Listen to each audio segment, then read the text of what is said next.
శ్రావణం mega sale మీ CMR legacy of జ్యువెలరీలో విఏలో 50% వరకు తగ్గింపు. వివరాలకు సంప్రదించండి.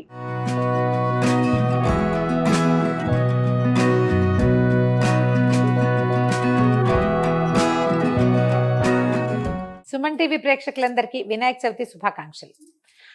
వినాయకుడికి ఇష్టమైన నైవేద్యాలు 2-3 రకాలు చేస్తున్నాం. అందులో ఈ పూట ఏం చేద్దామంటే మనం బెల్లం ఉండ్రాళ్ళు చేద్దాం. మామూలుగా ఉండ్రాళ్ళు అంటే బియ్య పిండిని ఉడికించి చిన్న ఉండలు చేసుకుంటాం, దాన్ని పప్పులో వేస్తాం, పాయసంలో వేస్తాం, ఎలాగోలాగా చేస్తాం కదా. ఇవి ఇదేంటంటే పూర్తిగా బెల్లంతోటే ఉండ్రాళ్ళు చేసి వాటిని మళ్ళీ ఇంకొకసారి స్టీమ్ చేసి నైవేద్యం చేయటం.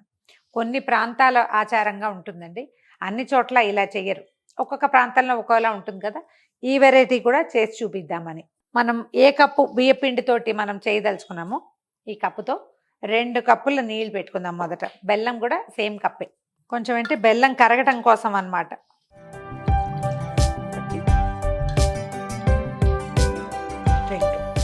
మనం రెడీగా పెట్టుకున్న బెల్లాన్ని ఇందులో వేసేద్దాం. బెల్లం ఏమి మరకలు అంటే మురికి నలకలు మట్టి గిట్టి లేకపోతే మంచిదండి, లేకపోతే ఒకసారి వడపోసుకోండి, అది మంచిది.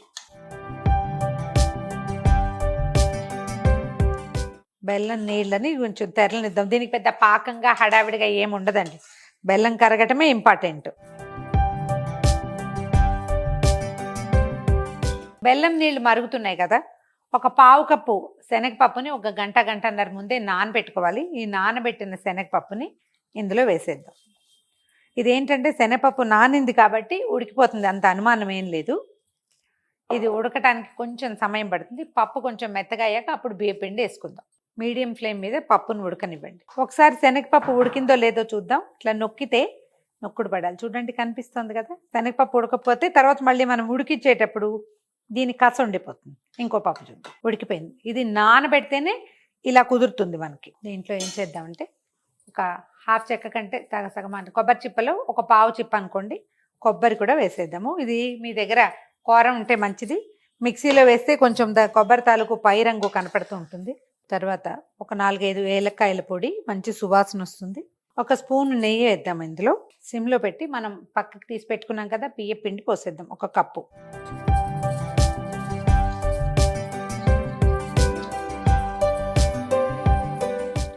ఇది కాస్త పల్చగా ఉంది అలా అని మీకు అనిపిస్తే కనుక కొంచెం బియ్య పిండి పైన వేసుకోండి, కానీ జనరల్గా అవసరం ఉండదు. 1 స్పూన్ పిండి ఏమైనా అవసరపడచ్చు, అవసరమైతే వేయండి, లేకపోతే అక్కర్లేదు. కొత్త బియ్యపు పిండి అయితే పడుతుంది, పాత బియ్యపు పిండి అయితే పట్టదు, అది లెక్క. మనం వేసిన బెల్లాన్ని బట్టి వీటి రంగు వస్తుందండి. బెల్లం కనుక కొంచెం తెల్ల బెల్లం అయితే మనకి చలిమిడి, ఇది మనం ఉడకబెట్టిన పదార్థం ఉండ్రాళ్ళ పిండి లైట్ కలర్లో కనిపిస్తుంది. ఒకవేళ బెల్లం మంచి ముదురు రంగు బెల్లం అయితే దీని కలర్ ఇంకొంచెం అట్రాక్టివ్గా కనిపించే అవకాశం ఉంటుంది. వచ్చేస్తుంది చూడండి. ఎక్కువసేపు పొయ్యి మీద ఉంచితే అడుగు అంటిపోతుంది. స్టవ్ ఆపేసేద్దాం. వీటిని 2-3 షేపుల్లో చేసుకోవచ్చండి.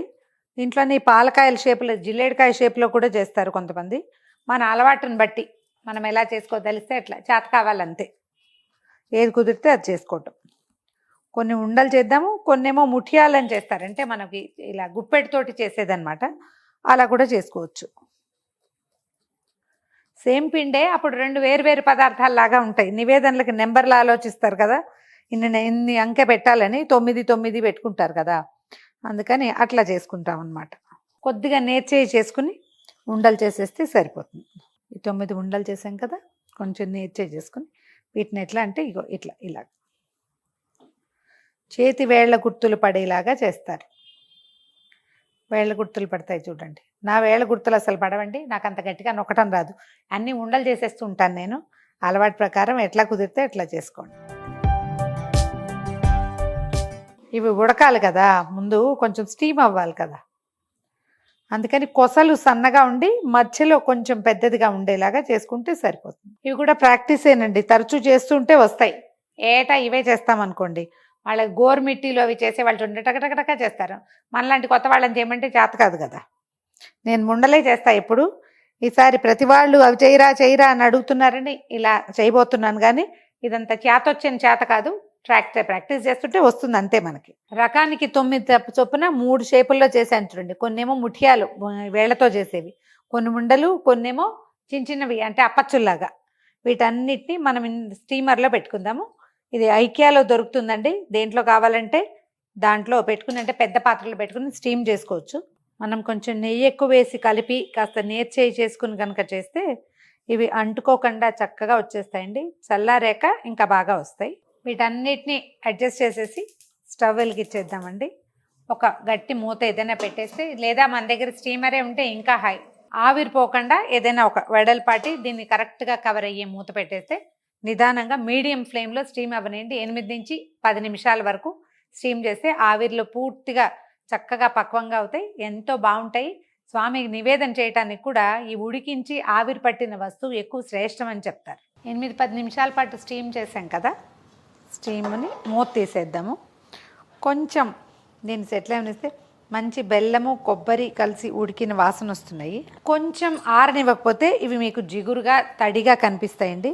కాసేపు స్టీమర్లో వదిలేస్తేనే మంచిది, లేకపోతే అతుక్కుంటున్నట్టు ఉంటాయి. ఈ తడి చల్లారాలన్నమాట, తడి ఆరిపోవాలి. చల్లారేసరికల్లా తడి ఆరిపోతుంది. మన 2 రకాల నైవేద్యాలని విడివిడిగా వేరువేరు పళ్ళాల్లో పెట్టి స్వామివారికి నివేదన చేసేయటమే. బెల్లం ఉండ్రాళ్ళు, కొబ్బరి, శనగపప్పు కలిపి చేసుకున్నాము. దీన్ని 3 వేరువేరు షేపులో చేస్తే ఇవి 3 రకాల నైవేద్యాలు అవుతాయి కదా. ఇవి 3, తర్వాత ఏమో రవ్వ కుడుములు చేస్తాము 4, పాల తాలికలో బెల్లం తాలికలో చేస్తాము 5 రకాల నివేదనలు, ఒక్కొక్కటి 9 చొప్పున. ఇవి చిన్న చిన్న షేపులో చేసేవి 9. వాటిని ఏదైనా బౌల్స్లో చిన్న చిన్న బేసిన్స్ లాంటి వాటిలలో పెట్టేసి స్వామివారికి నివేదన చేసుకోవచ్చు. 9 రకాల నైవేద్యాలు చేయాలన్న లెక్క ఉన్నప్పుడు ఇలాంటివి చేసుకుంటే మనం ఈజీగా 9 నెంబరు మీట్ అవ్వగలుగుతాం. ట్రై చేసి చూడండి. ఈ వీడియో కనుక మీకు నచ్చినట్లయితే లైక్ చేయండి, షేర్ చేయండి. మరిన్ని ఇంట్రెస్టింగ్ వీడియోల కోసం సుమన్ టీవీకి సబ్స్క్రైబ్ చేసుకోండి.